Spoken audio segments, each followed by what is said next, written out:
The Christmas tree lights twinkled mockingly through the frosted window as I stood in the snow, my grandmother's carefully wrapped gift still clutched in my trembling hands.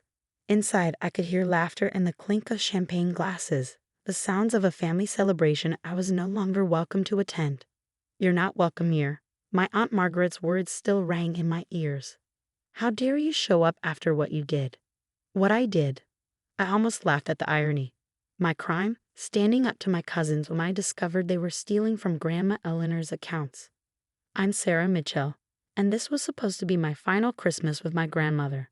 She was fighting terminal cancer, and all I wanted was to give her the gift I'd spent months preparing. A hand-bound book of all her cherished recipes, complete with photographs and the stories behind each one. Instead, I was standing in the bitter December cold, watching my breath form clouds in the air as wet snow soaked through my coat. "Just leave, Sarah," my mother had said, not quite meeting my highs. "Don't make this harder than it needs to be." Harder for whom? For my cousins, Peter and Diana, who had been systematically draining Grandma Eleanor's accounts. For Aunt Margaret, who turned a blind eye to their theft because they were her precious angels. Or for my mother, who chose peace over justice. I pulled my coat tighter and turned away from the warmth of the house. The gift would have to wait. Tomorrow was the reading of Grandma's will anyway. Surely I could find a moment to give it to her before then. But as I reached my car, the front door opened. Grandma Eleanor's nurse, Marie, hurried out. "Miss Sarah, wait." She pressed a note into my hand. "Your grandmother asked me to give you this. She saw everything from her window." My fingers trembled as I unfolded the paper, recognizing Grandma's elegant handwriting despite its recent shakiness. "My dearest Sarah, don't let their cruelty break your spirit. Sometimes the best gifts come wrapped in rejection. Meet me at Sterling and Burke's office tomorrow at 9 a.m. before the official reading. All my love, Grandma Eleanor." Sterling and Burke was Grandma's law firm, the one handling her will. Why did she want to meet me before the reading? I tucked the note into my pocket and drove home to my small apartment above the bookstore where I worked. The place wasn't much, but it was mine, bought with savings from years of working while taking night classes to earn my business degree. Unlike my cousins who lived off trust funds and family connections, I had chosen to make my own way. This had earned me the family's derision, especially when I turned down a cushy job at Uncle Robert's investment firm to pursue my dream of owning my own business. "You'll never amount to anything without family support," Aunt Margaret had sneered. But Grandma Eleanor was different. She encouraged my independence, supported my decisions. When I started investigating the discrepancies in her accounts, she was the one who gave me access to all her financial records. What I discovered was shocking.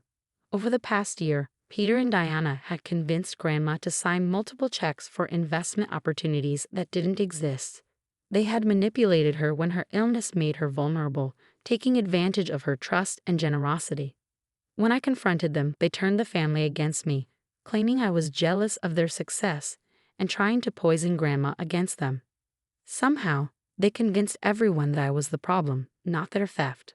Everyone except Grandma Eleanor. That night, I barely slept. I kept thinking about the note, about tomorrow's will reading. At 8:30 a.m., I arrived at Sterling and Burke's elegant offices in downtown Boston. The receptionist, clearly expecting me, led me straight to a conference room. Grandma Eleanor was already there, looking frailer than ever in her wheelchair, but her eyes sparkled with their usual mischief. "Sarah, my dear," she held out her arms for a hug. "I'm so sorry about last night. I saw everything from my window, but I was too weak to come down." I hugged her gently, breathing in her familiar lavender scent. "It's okay, Grandma. I brought your gift." I pulled out the recipe book, carefully wrapped in silver paper. She opened it with trembling fingers, and tears filled her eyes as she turned the pages. "Oh, Sarah, you remembered every single one. Even my mother's secret pie crust recipe." "Of course I did. You taught me all of them." She gripped my hand suddenly, her gaze intense. "You were the only one who ever cared about the stories behind the recipes. The only one who understood that wealth isn't just about money. It's about legacy, about understanding where you come from and what really matters." Before I could respond, the door opened and Mr. Sterling himself walked in. He was a distinguished man in his 60s, carrying a thick folder. "Ah, Miss Mitchell. Right on time." He sat down and opened the folder. Your grandmother asked me to show you something before the official reading. He slid a document across the table. As I read it, my heart started pounding. It was a detailed investigation report compiled by private investigators over the past 6 months. It documented every fraudulent transaction, every forged check, every manipulated investment my cousins had orchestrated. But how? I looked at Grandma in confusion. She smiled. Did you think you were the only one investigating? When you first raised your concerns, I hired investigators to verify everything. You were right, Sarah. About all of it. Mr. Sterling cleared his throat. There's more. He pulled out another document. This is your grandmother's most recent will, signed last week. She asked me to inform you of its contents before the official reading. I started reading, and the world seemed to tilt on its axis. Grandma Eleanor hadn't just documented my cousin's theft. She had rewritten her entire will. Her estate, valued at $78 million, including her business empire of hotels and restaurants, had been completely restructured. Keep reading, Grandma urged softly. My hands shook as I turned the page. There, in clear legal language, was the truth that would shatter my family's expectations.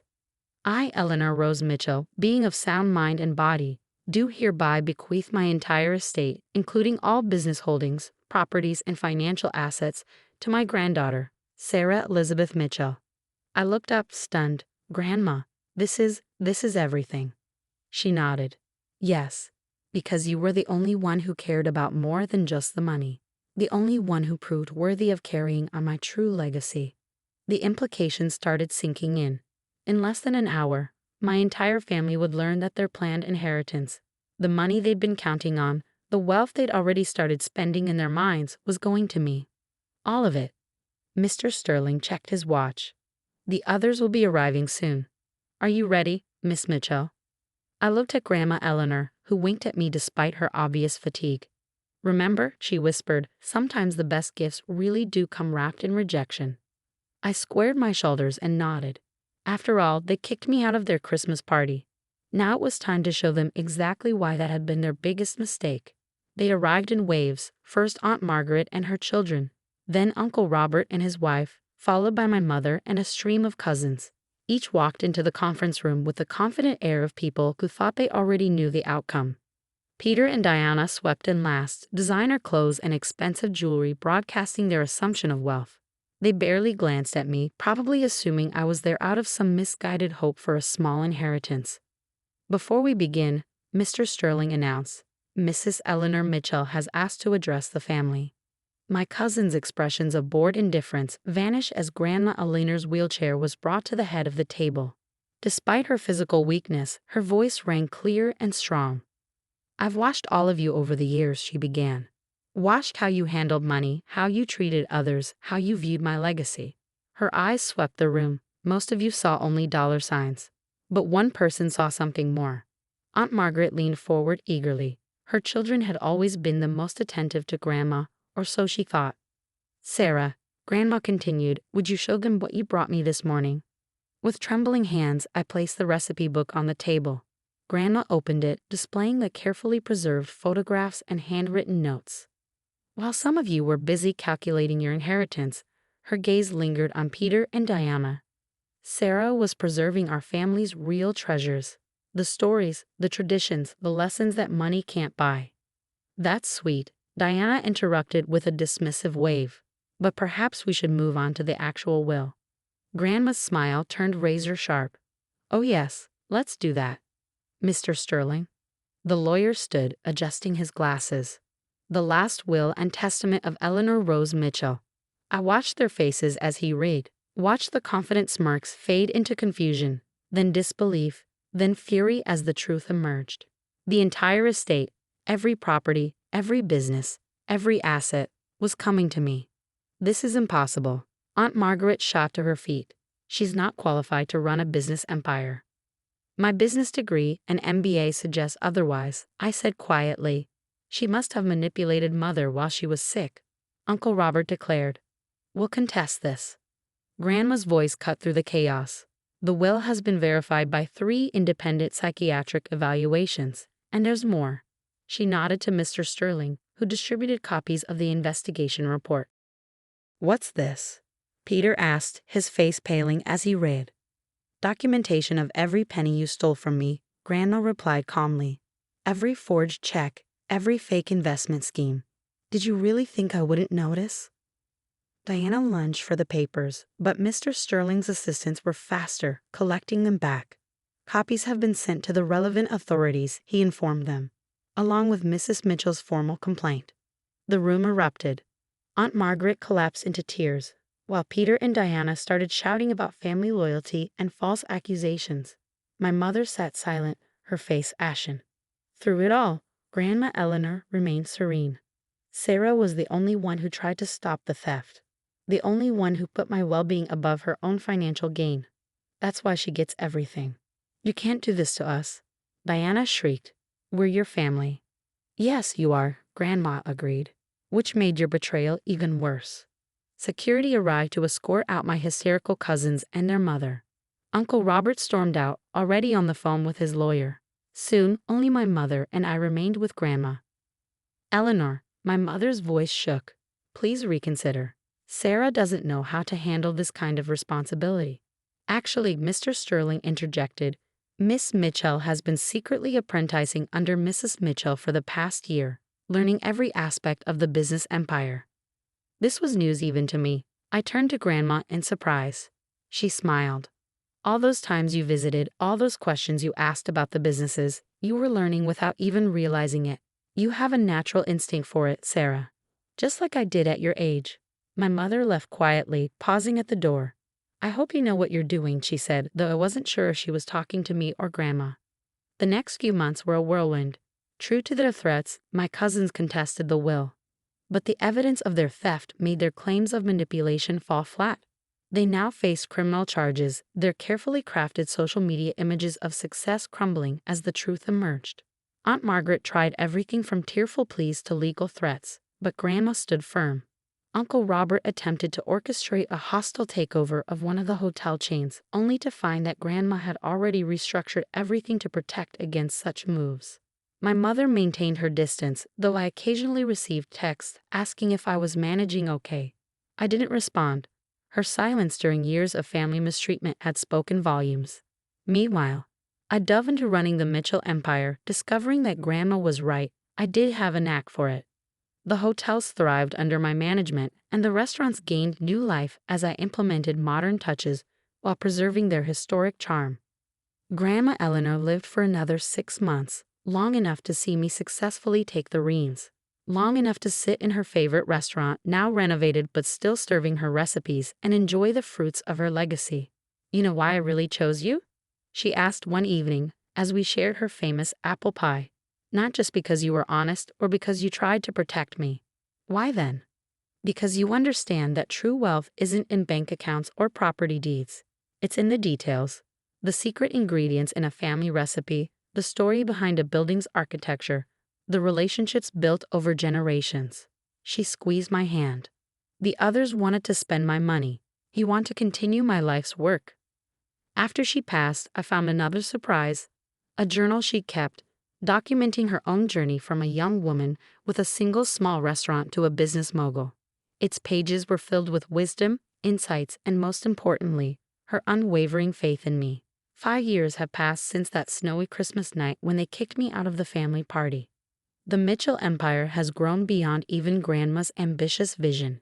We've opened hotels in 3 new countries, and the restaurants have earned Michelin stars.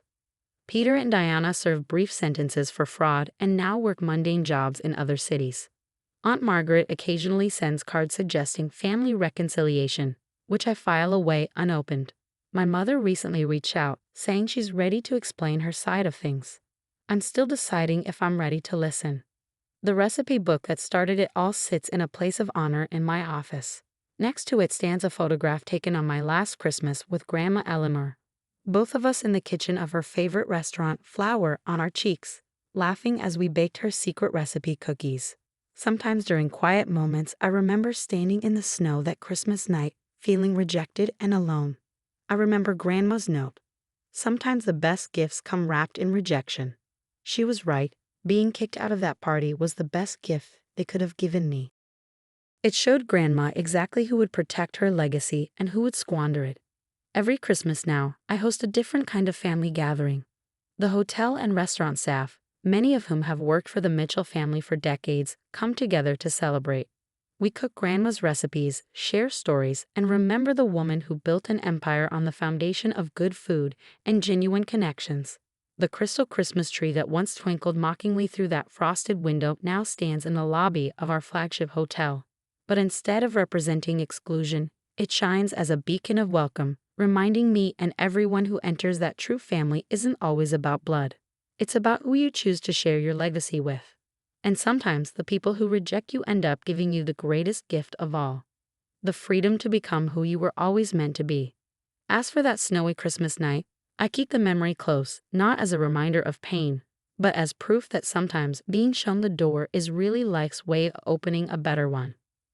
Grandma Eleanor taught me that.